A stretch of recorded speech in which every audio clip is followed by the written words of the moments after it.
What is up, guys? Man, I hope y'all are having a great Friday as this drops. This is one of the last games we're going to preview due to it being all the way on Sunday night, 6:30 on ABC. And it's one of the biggest non-conference matchups of the week. And I am so pumped when we see Notre Dame travel down to Doak Campbell and take on the Florida State Seminoles this weekend. And we got two teams on two different paths right now. We got Florida State, who's on a rebuild right now under Mike Norvell. They got three straight losing seasons, but they had a great season in the transfer portal. That recruiting class has turned out nice. I'm pumped, just an FYI, Florida State fans, pumped for next year's class with Travis Hunter coming in. And also, this team, in my opinion, could be a sleeper in the ACC this season. Notre Dame, on the other hand, just made the college football playoff, but they had major losses after an outstanding season. They're looking to reload under Brian Kelly, see what they can do this season, but they have a lot of new faces on the other side of the football. And, the real storyline, before we get to the keys is who is going to take QB1 snaps for Florida State. According to Mike Norvell, we will not know, the media and the fans will not know who the starting quarterback will be until they take the field at 6 o'clock on Sunday night. But he did say, this is interesting, the team will know who the starter is. So whether that means the team knows right now, whether that means the team will be informed before the game, the night of, anything like that, but the team will know before we do. But, I've already made my thoughts clear on the QB battle. I personally think Milton should be the starter, but we're going to see Jordan Travis has been getting 50% of the reps. Both quarterbacks have pretty high ceilings. They got great potential. So I'm very excited to see, who takes that first snap. And for me, it really is going to change the prediction. But Notre Dame, as I'm recording this, is a 7-point favorite over the Seminoles, which is a pretty even line. I mean, I think that's a fair line, especially for where these two teams were last year. But I want to get into the keys for Florida State, and for me, this was hard for me because I think the key depends on who starts at quarterback, and for me, just knowing not knowing who the starting quarterback is going to be, I think the key for Florida State is protecting the quarterback and have the wide receivers being allowed to go out there and make plays. I don't think, since you don't have a starting quarterback, I don't think the game plan should be too complex. I'm looking at what Ohio State did yesterday night against Minnesota in the second half is to be the strategy. I know Florida State's wide receivers are unproven to a point, but for me, they are athletic guys. They are explosive guys. And if you get them the ball in open space, I think they can make plays against a very good Notre Dame secondary. The protecting the quarterback, simplifying the game plan is going to help you compete against a very tough Notre Dame defense who's probably, I've seen some reports that think that they can be a top 10 defense in the country this year. And that's tough. That's tough for Florida State, especially with a new quarterback, given that the secondary is the strength of that defense. You look at someone like a Kyle Hamilton, Tyree Bracy at corner. That secondary is going to be legit, but the question is, do they have enough pass rushers to get to either Mackenzie Milton and or Jordan Travis?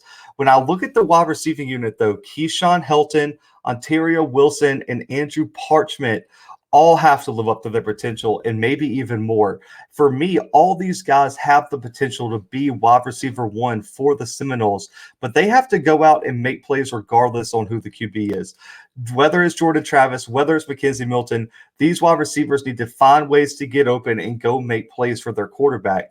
Because for me, that's something that's really been missing for Florida State, is that quarterback who can go out there and win the game for them. And they've had talent at running back. And right now, we'll get into that a little bit later. The running game is going to be there if you're Florida State with Corbin, and they got a few guys in that backfield. For me, though, the X factor in this key is Andrew Parchment.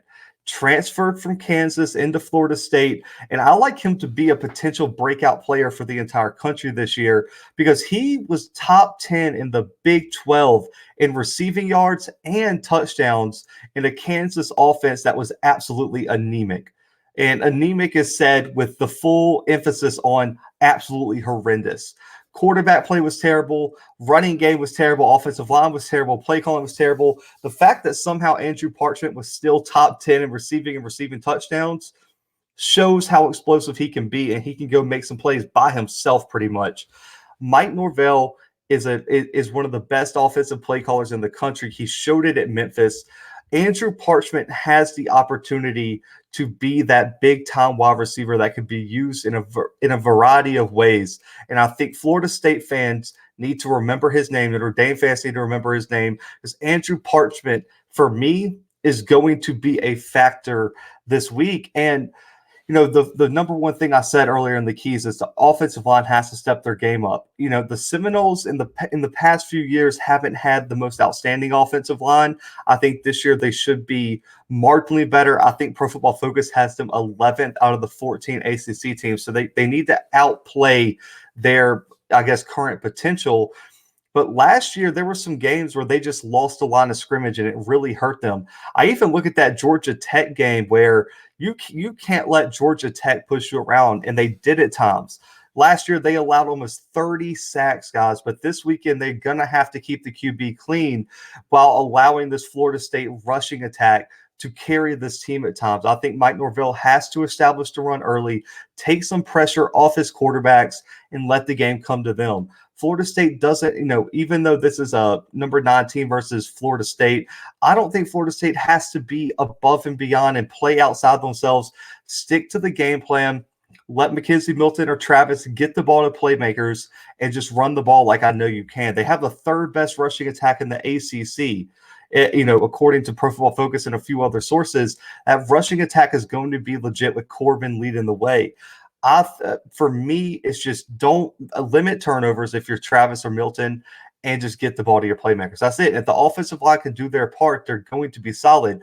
But if you let Notre Dame, get to the quarterback consistently and force these quarterbacks into mistakes, the secondary is too good to let you get away with it, and they're going to turn those turnovers into points every single time. So you have to be consistent and play within the offense and let that game come to you. Don't force anything. Don't try to play outside of yourself. Just stick to the game plan for Florida State. Now, the key for Notre Dame is easy. Absolutely easy, especially when you look at the wide receiving unit. It's the 3rd worst in the FBS, 3rd worst out of 130 teams right now in terms of returning production. But that was by Pro Football Focus. Don't come at me, Notre Dame fans. But the quarterback position is still a question. Jack Coan coming in from Wisconsin. I saw, I kind of have my finger on some of the Notre Dame guys that I know they were not happy with him winning. The fans, were not happy with him winning. Twitter blew up the day they announced the starter. Why does that not matter to me? Feed Kyren Williams. That's it. Just feed Kyren Williams. He was able to carry you through so many games last year. I know Ian Book gets a little bit of the credit. Kyren Williams had an absolute breakout season last year, over 1,100 yards, 13 touchdowns. He was top 10 in the country in yards and rushing touchdowns. This kid is legit, guys. Williams, for me, is primed to be one of the best running backs in the country. I think he's a candidate for the Doak Walker Award. And if he can replicate or improve upon what he did last season in this Notre Dame offense, Notre Dame is going to be a serious contender moving forward. Now, I know Notre Dame fans are going to be like, well, and Florida State fans especially are going to be like, well, they lost 4 starters to the NFL. They did, but they returned Jared Patterson, who was a top 10 center last year, and landing a guy like Kane Madden out of Marshall, who was the highest graded interior offensive lineman in the group of 5 last year, is a huge feat. They have some guys in that offensive line room that were highly rated recruits that have just been waiting their turn. This is one. There's a few positional groups in across the country at various schools where you're like, not worried about it. They're so deep there, it's just plug and replace. You look at like Clemson's D line. You look at Alabama's wide receiving room right now. At one time, it was Florida State secondary. It's just like they're going to plug someone in, it's going to be fine. That's how I feel about Notre Dame's offensive line. It is always solid. The coaching's there, the recruiting's there, the development is there. And the Fighting Irish don't have to do anything special either. They just need to control the clock, wear this Florida State defense down, because their defense should be able to have an advantage throughout the game, and you want to keep them fresh. If Florida State wins the time of possession and is able to kind of wear down that front 7 of Notre Dame and establish that running game with Corbin, Florida State has a very good chance to pull this upset off. So that's really the key for Notre Dame is just run the ball, feed Kyren Williams. And that's why my matchup to watching this game is Notre Dame's rebuilt offensive line versus Florida State's defensive line, which is also rebuilt and reloaded. Because if Florida State can stop the running game and this becomes a Jack Coan versus Florida State's offense game, I don't like the chances of Notre Dame in this one. If it becomes, Jack Coan versus the Florida State running game or anything like that, this could get ugly, in my opinion. I mean, you look at the Florida State D-line, Jermaine Johnson, Dennis Briggs, Robert Cooper, Fabian Levet are all big guys on the inside that I think have a lot of potential. You look at Johnson coming in from Georgia, was the highest graded run defender in the country in terms of snaps played while he was at Georgia. And Cooper was a top 15 defensive tackle in 2019. When I look at the second level, though, Amari Gardner is a name I want you guys to remember. He's a great coverage guy, but he also was very consistent in the run defense aspect of his game. Kalen DeLoach, Kier Thomas are also some other names you probably should watch. Florida State's second level, the linebackers and kind of those nickel spots, the in-between guys, all are so good in space. And I think that's what's going to be the key for Florida State is trying to find a way to stop the running game of Notre Dame. And we've covered Notre Dame's offensive line. The starters do have large shoes to fill. All it is just establish the line of scrimmage and play Notre Dame football. It doesn't have to be pretty. Doesn't have to be exciting. Establish the line of scrimmage, run the ball, and keep the pressure off of Jack Coan. It's that simple. And Florida State is just make sure you can stop the run, and then on the other side of the football, make sure you avoid turnovers. Because if you give this offense, if you keep putting your defense in bad situations, putting them on the field for extra snaps, toward the end of the game, Notre Dame is going to be able to wear that front seven of Florida State down and get the big win. Now, so we've done a lot of previews this week, guys. I think this could have been a top 3 game for me in terms of hardest ones to predict. I feel like all the cooking is there for a huge upset win for Florida State, especially for me. I'm going to be honest with y'all. If Mackenzie Milton I knew was going to be the starting quarterback, I'd probably slide toward Florida State just a little bit. But right now, I personally think Notre Dame's going to be able to establish their running attack. The Florida QB situation could be weird. I wonder if they rotate quarterbacks. I'm very concerned about that. And also just the unproven nature at some of the defensive positions and the wide receiving spot for Florida State makes me worry just a little bit. I think this game is going to be so close, guys. I can see this coming down to a last-second drive, a field goal, something like that. I do not think Notre Dame covers the 7-point spread. Right now, though, just given some of the unknowns on Florida State, I have Notre Dame 24-21 in Tallahassee this weekend. As much as, I wanted to pick the Seminoles, just breaking it all down, I couldn't go with it.